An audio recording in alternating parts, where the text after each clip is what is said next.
Hi, welcome back to Burning River Bushcraft. Today we're going to be doing a taste test review on the Mountain House Adventure Meals chicken fried rice. So for me, this is one of the newer meals from Mountain House. My previous experience before I started this taste testing journey was all pretty negative with Mountain House, and all of the ones I've tried lately have been really good. This one, however, as soon as I bought it, I kind of instantly had buyer's remorse with it. As I was walking out of the store holding the thing, I had a bag full of freeze-dried meals, and I'm thinking, this is not really a meal, this is a side dish, this is rice. So there's all kinds of grocery store rice dishes that are add water and boil it. So I was thinking this was a mistake. I shouldn't have got this one. This wasn't really a meal, but I like chicken fried rice. I did go to the grocery store and I did start looking around for chicken fried rice instant meals, and I did not see any. Most of the rice dishes I saw were like a broccoli or a chicken flavored rice. So I think my initial reactions was probably just an overreaction. So hopefully this is going to be a great one.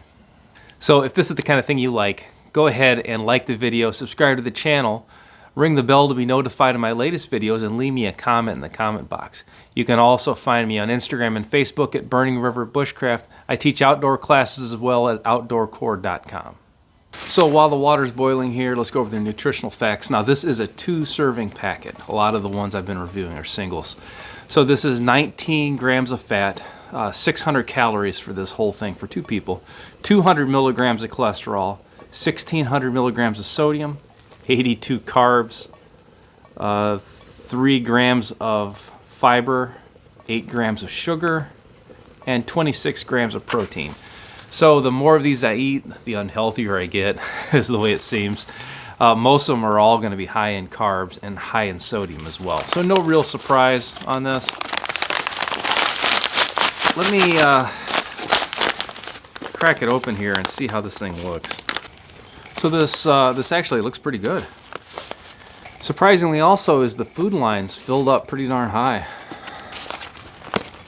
So you can see the peas, you can see eggs, you can see chicken, you can see the rice. It doesn't smell that strong at all, doesn't have any odor. So the directions on this one is 1.5 cups of boiling water, stir it up, let it sit 5 minutes, stir it again, let it sit 4 minutes. So about 9 minutes. So time-wise, that's not too awful bad. It just all comes down to a question of taste. So with all of these meals, I'm trying to follow the directions as close as possible. I don't always have that option in the field. My Kelly Kettle cup has got marks on the side so I can see exactly the amount of liquid I'm putting into it. So I follow the directions exactly just to give each meal its own fair shake. All right, so there is our 1.5 cups of water.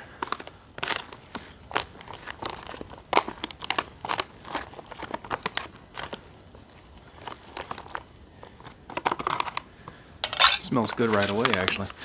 So I will let it sit 5, stir it, let it sit 4, and then we'll taste it and see how it is.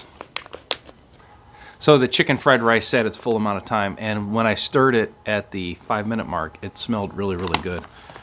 When I look in here, all of the moisture is completely absorbed, so I'm not looking at soup here like I have in other meals. So it smells like chicken fried rice. Let's give it a taste test here. So the chicken has rehydrated completely. I believe it's the eggs that are just a little bit firmer yet. And in the 3 Mountain Houses I've had now, there's always been something that's not quite completely rehydrated. It's not quite as hard as some of the other meals I've had, but it's just noticeable. So the flavor on this chicken fried rice is good, but it is not like you would get at a restaurant. It's not even like you would get from a grocery store mix or anything. It's good flavor, but it's almost not a chicken fried rice. It's similar, it smells similar, but the flavor is just not quite there. So this meal has been rehydrated probably 95%, and that's really not that bad. The few pieces that are not completely rehydrated, they're chewable. They're not rock hard. And I think some of them was the eggs, and I think some of them were the chicken. And you could see when I opened the bag up, those were kind of bigger pieces. But it really doesn't detract anything from the meal. So the taste is good. It's nearly completely rehydrated. It's very similar to the chickens and dumpling. The chicken and dumplings that I had from Mountain House tasted very good, but didn't taste like chicken and dumplings. It tasted almost like a pot pie. This is, I would say, the same way. It tastes good. I would give this a thumbs up. But I think when they're naming their meals, they're not nailing it exactly right. I would definitely take this one with me. This is a solid meal. It wouldn't be my first choice. I wouldn't dig through the bag to get this one as a treat, but this is definitely a meal that I would eat on the trail. So another solid meal from Mountain House. Good job by them. This one is a thumbs up. Slightly off on the name. If you have had this one before, or if you feel like trying it and you think it tastes like something different, go ahead and leave me a comment in the comment box. I just can't quite name the flavor of it. It's very close to being a chicken fried rice, but it's not exact. So just buyer be warned with that. But this is a good meal. This will fill you up on the trail. The flavor's great. The name's just slightly off. Till next time, this has been Jamie Boggs with Burning River Bushcraft. See you soon.